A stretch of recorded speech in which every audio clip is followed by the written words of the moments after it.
Hey guys, it's Jason with your Hopium-free crypto channel. Today we're going to check in with Bitcoin and the Wyckoff accumulation stage.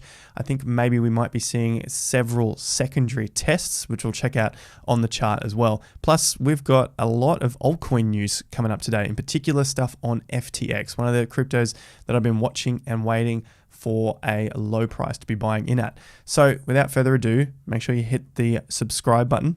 Bell notification icon. There's a lot of you that are watching without being subscribed. Make sure you do that so you get the updates, which are time sensitive, especially with the charts. Of course, like the video up. Let's dive in. Let's start with the coin market caps at Bitcoin, 32,680. So we have dropped under our little peak that we saw yesterday. Our market cap's 1.323 trillion. So we're sitting around the 50% level of the total market cap. So that's what we want to see. We want to see it sitting around that point or just a little higher, down to around the 61% from the top. We're still okay. So we'll check that out on the chart in just a moment. Ethereum 1900. I don't think we'd ever see an Ethereum holding its ground under 2000 for some time, but the last 7 days we know already has been pretty hefty. 15% off, 21% off, 20% on Binance, and Cardano has been one of the favorites on this last move. So it's up 4% today, and I'll show you that on the charts in just a moment. In particular, the Cardano dominance. All right, let's take a look at the fear and greed index, 22 today. So that doesn't come into our plan to be buying. And like we just saw, we're at around 32,800.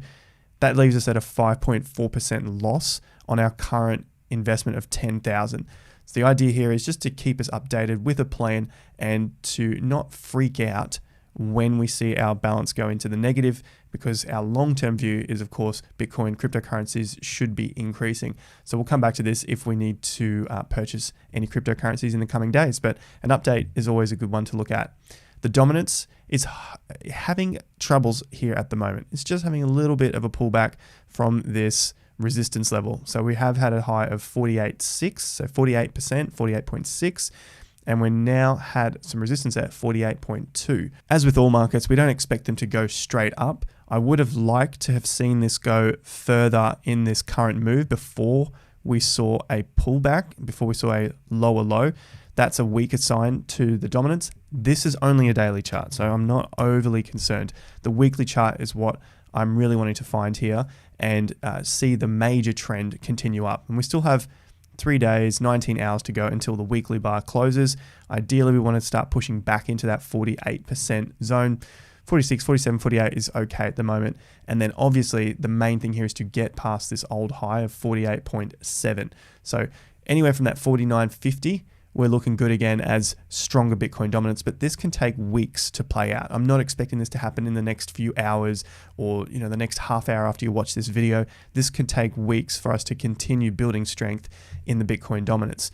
The other thing to note here is the volume is starting to lack, but we have had quite solid volume from this low. So I suspect it'll be a little bit of time here until we start to break out again, because if we want this market to go pretty strong long term, we need to see the money come back into Bitcoin and the strength come back into Bitcoin first, and then everything else starts to follow from that point.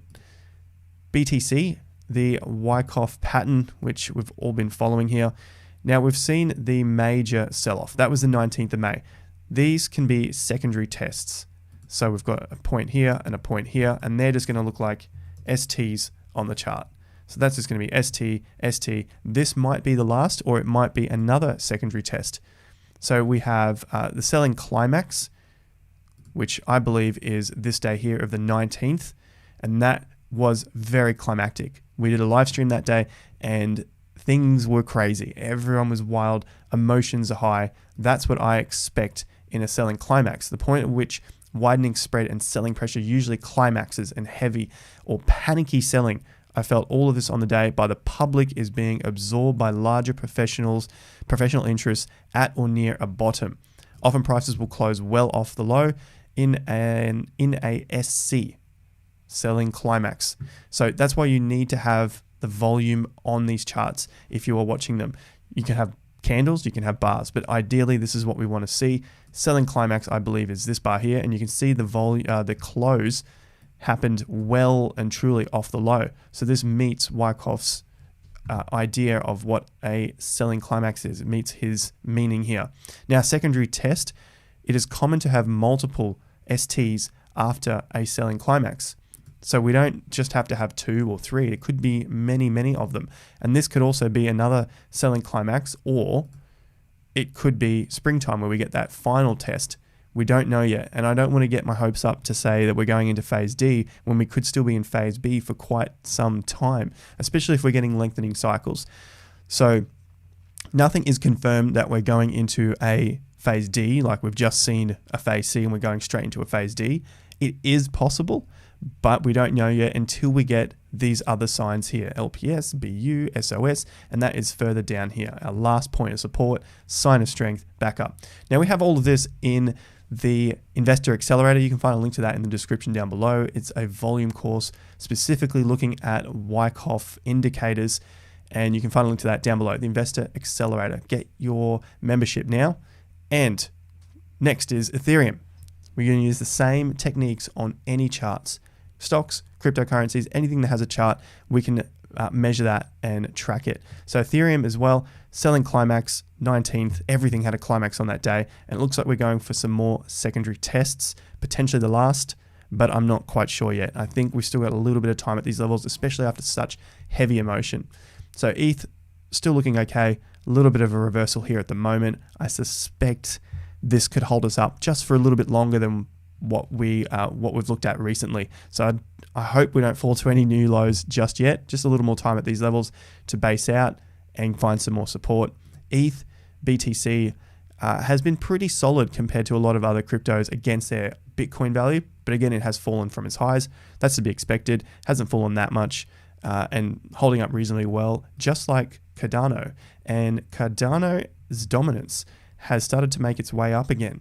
This is a nice sign for Cardano, especially during these periods where everything else has been lagging. And yeah, pretty much looking pretty strong. This is just ADA.D. So it's the dominance in the cryptocurrency space. How much volume, how much money is in Cardano compared to everything else. So we're at a 3.19% dominance in the overall market caps. If you're not already, make sure you're staking your Cardano with the Investor Accelerator pool. Anyone can join. Find the links to that in the description down below. A tutorial video on how to stake your ADA to earn interest. We've got a couple more blocks today, which is absolutely great news for everyone that's staking with the Investor Accelerator staking pool. Now over to Twitter. Make sure you're following us over there. Lots of news coming up on Twitter. We've seen Mark Cuban talk about Bitcoin. Bitcoin is the digital gold. It wins that. But now he's talking about how to measure other cryptos, such as Ethereum. And people will underestimate or understand the valuation metrics of network platforms and invest based on those. So we're seeing Ethereum, we're seeing Bitcoin really take the stage, potentially Cardano as well, especially if we're looking at the dominance, Cardano's dominance in the space. So that's what I'm seeing here, understanding it from someone who has been in the tech space for some time.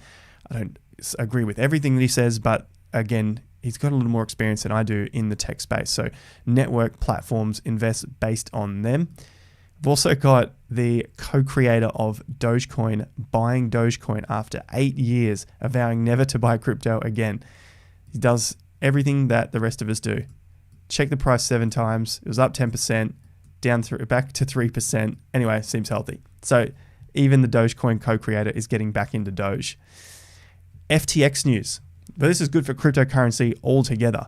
Sam from Alameda and FTX Exchange, he is making the big plays in cryptocurrency, going after the Major League Baseball. There's going to be FTX logos on all of the umpires with patches on every MLB umpire's uniform. So it looks like they're really making big plays at sport. We've seen FTX go for Miami. The Miami Arena, so it's going to be the FTX Arena for where the Miami Heat play their NBA games. So this is looking pretty good. FTX is one we are covering on the channel, and I'm still tracking that against its Bitcoin value as we always do with our cryptos. So FTX, I'm excited. This is a Solana, part of the Solana ecosystem, and yeah, a lot of good news coming out for these guys here. Onto the miners. So this has been big news. We talked about Bitcoin miners moving to Kazakhstan, especially when they were looking at, well, at least the Miami mayor was trying to get them across to Miami, but it just seems probably too hard, too difficult. Not to say that they won't go over there either, but Kazakhstan is next door and they can get over there a little quicker, a little easier, and this seems to be happening now. So Canaan reached a total net revenue of 61 million in the first quarter, lower than the 68 million in quarter one of 2020, so lower than 1 year ago, but higher than the 38 million in the last quarter of 2020. So they got a net income now, 200 grand. You'd think that miners are making a ton of money, but I guess there is a lot of money spent in power, so they need to keep those costs well and truly down. So whereas the company had registered losses for both quarter one and quarter four, even though they had made $68 million losses, I guess maybe they're buying more equipment at that time, especially knowing that the market was picking up. You just want to buy as much equipment as you can when no one else is buying it, because now equipment is very expensive. So just blow all your profit margins out of the water. But that's good news for Bitcoin as well. The miners coming back on board. BIT mining ships equipment to Kazakhstan as well. So as China intensifies crackdowns, equipment includes 320 Bitcoin mining machines, computing power of 18.2 petahashes per second. Don't ask me how much that is or how much that can actually produce. It just sounds like a lot. But either way, makes news. We have miners getting out of China. They knew what was coming, like we talked about in the live stream yesterday with Digital Asset News, Rob from DAN. He's speaking with miners especially, and it does look like they knew what was coming and they've been making plans. Now it's time to action those plans while the market is down. Mike Novogratz is still super bullish on Bitcoin. Novogratz believes that the Chinese government crackdown is a long-term positive for Bitcoin. We've spoken about this as well, and I do think that's the case. If we can decentralize the mining from China, I think it's going to make it a much, much healthier space long-term. Ecosystem is much more mature. Every single bank is working on their own crypto project, how they can get Bitcoin to their wealthy clients. I think a lot of clients that didn't buy the first time will see this, the low prices, as an opportunity to buy. I happen to agree as well. Little update, Ethereum London hard fork, EIP 1559 to go live on Ropsten network in 5 hours. So this was 3 hours ago. By the time you guys see this, it's probably already out. So this is the big thing that everyone has been waiting for, the hard fork to potentially make Ethereum deflationary. So I think this will take effect. Well, it should take effect now, but in terms of the pricing, I think this is going to play out over the long term. It's going to be a net positive for Ethereum. More good news for Ethereum. We've got Israel. Bank of Israel adopts Ethereum to run digital shekel. So this is just an internal pilot. Doesn't mean they're going to do it, but they've been in discussions about working on a central bank digital currency for quite some time. And of course, this is going to be on the Ethereum network. So we've got a few of these countries piloting a digital currency of their own. Of course, it's going to be on the Ethereum network. This is just more adoption to the network, longer term. EIP 1559, all this sort of stuff is really leaning towards increase in Ethereum price longer term. Remember that as well. Australians lost 3 times more funds in scams via bank transactions than Bitcoin payments. However, it's still extremely high with crypto Bitcoin payment scams. And so what we can see is, so it's nearly 100 million for bank payments, 26.5 million for Bitcoin and crypto payments. That's a huge amount of money. So I just wanted to bring that up, especially for Aussies and everyone, is that there are so many scams. I've had messages very often. I had one recently. Someone lost $15,000 to a scam because they thought it was me. I am not messaging you to invest in anything, guys. Please be very careful. Twitter, they are coming out left, right, and center. Instagram, left, right, and center. And then, of course, in the comment section of YouTube. Do not message any of them. I'm sure most of you get it, but if it sounds too good to be true, it's going to be too good to be true. Get rid of it. I'm only ever talking about you doing the hard work to understand your education and make a better go at investing. I'm not saying, come on, throw your money with me and I'll triple it, quadruple it, okay? Scams are out there. Be very, very safe. Last shout out here, Daily Hodl mentions myself looking at key target levels. So we've talked about these. You can see them on the channel. Essentially, we're looking at the altcoins, the halfway points. So remember, guys, this is the support levels for our altcoin markets.